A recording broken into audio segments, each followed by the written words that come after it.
All right, let's define correlation. So correlation implies that there is a relationship between two variables.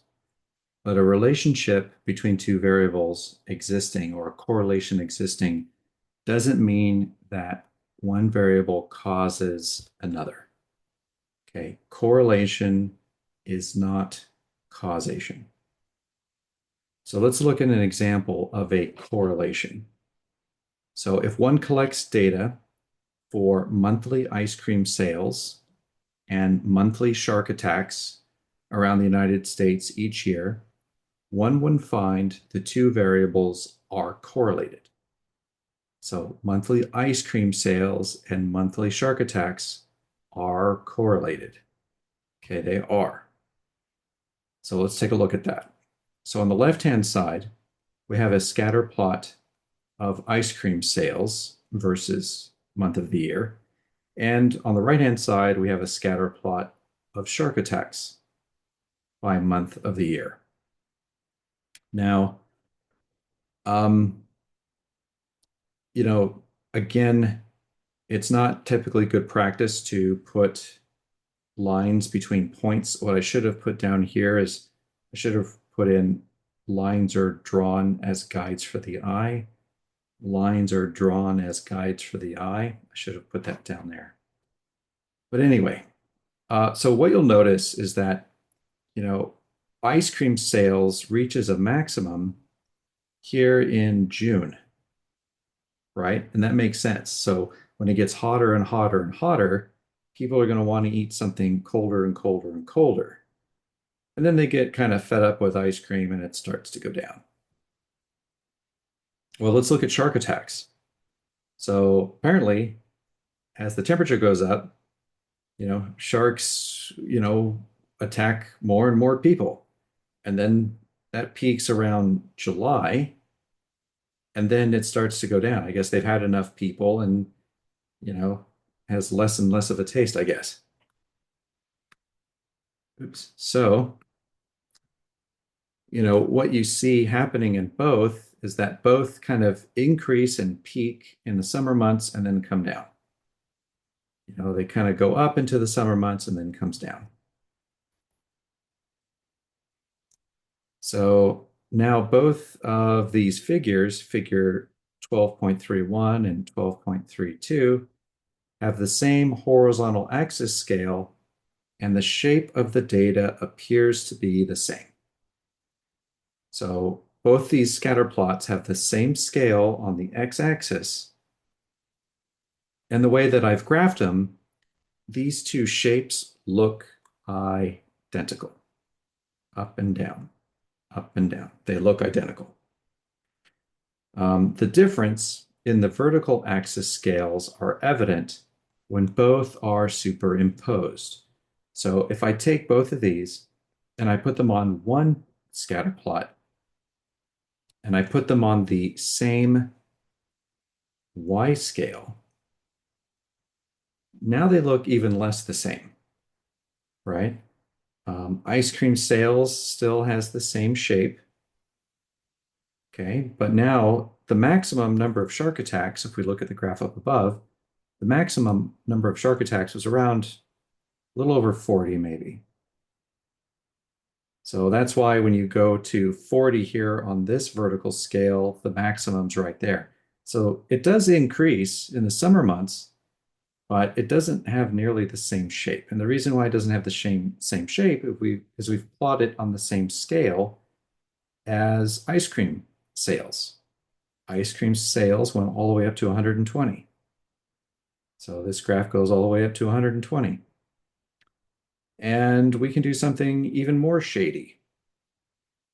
What we can do is we can plot these two data sets on the same graph again, but we can put on one vertical axis, we can put shark attacks and a scale of shark attacks from maybe 0 to 50.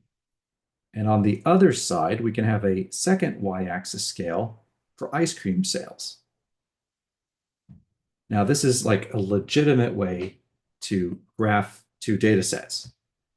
But what I'm doing here is I'm actually manipulating these axes to make it look like these are related. These are correlated.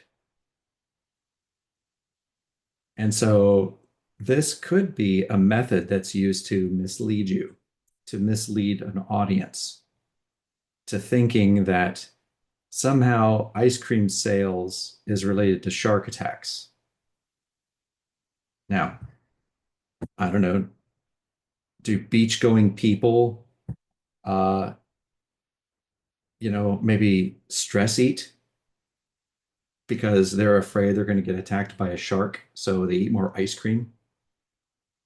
Um, or, are people eating more ice cream, and then when they go swimming in the ocean, the sharks can smell the ice cream on the people and think that they're going to taste better, and so the sharks start attacking more people because the sharks think that they're going to taste better, right? I mean, it's ludicrous, but you can see this is actually maybe that's what this graph is trying to tell people.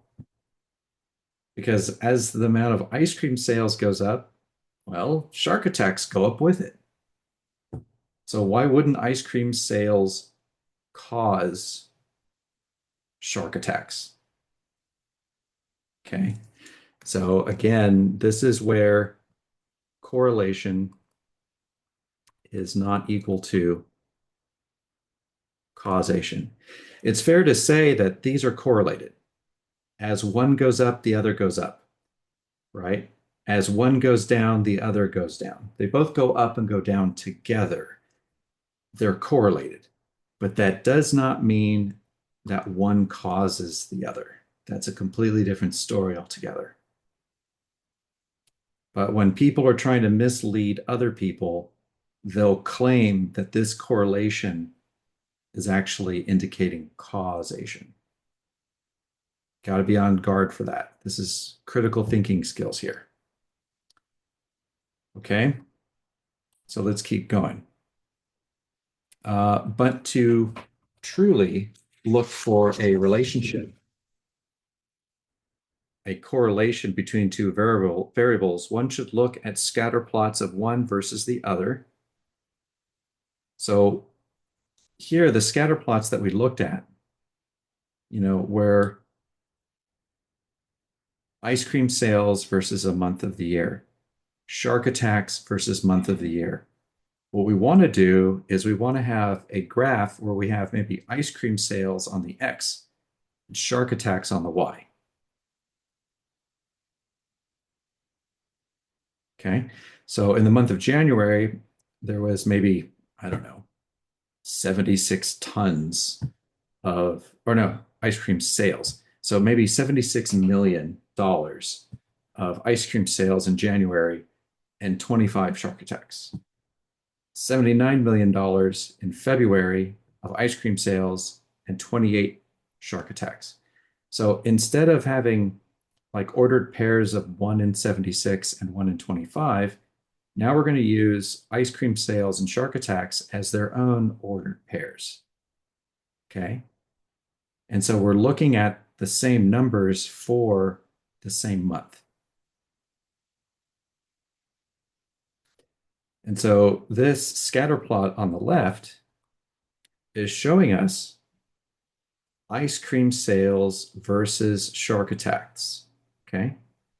And so, for example, the first data point that I graphed down there would be 76.25. So 76.25, let's see. So 76 is going to be somewhere right about here. And then 25 is right there.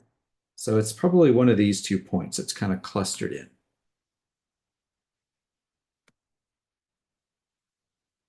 Okay. So all of these scatter plot points here are the rest of these ordered pairs graphed together. And it looks like there's a linear trend, right? These data points are going up and to the right.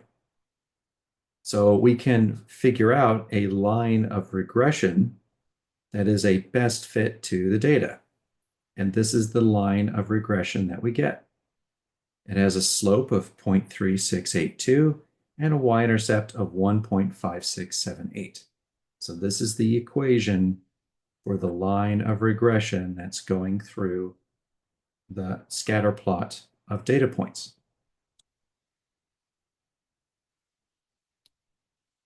Okay. So we'll kind of stop here with talking about correlation. So the fact that we actually have like a linear pattern, this is showing us that there is a correlation between these two variables. But I want to stress again that just because there's a correlation, this does not imply causation. Okay, it takes a lot more effort to prove causation than correlation. Correlation's pretty easy, as you can see. Okay, let's stop here. Let me know if you have any questions.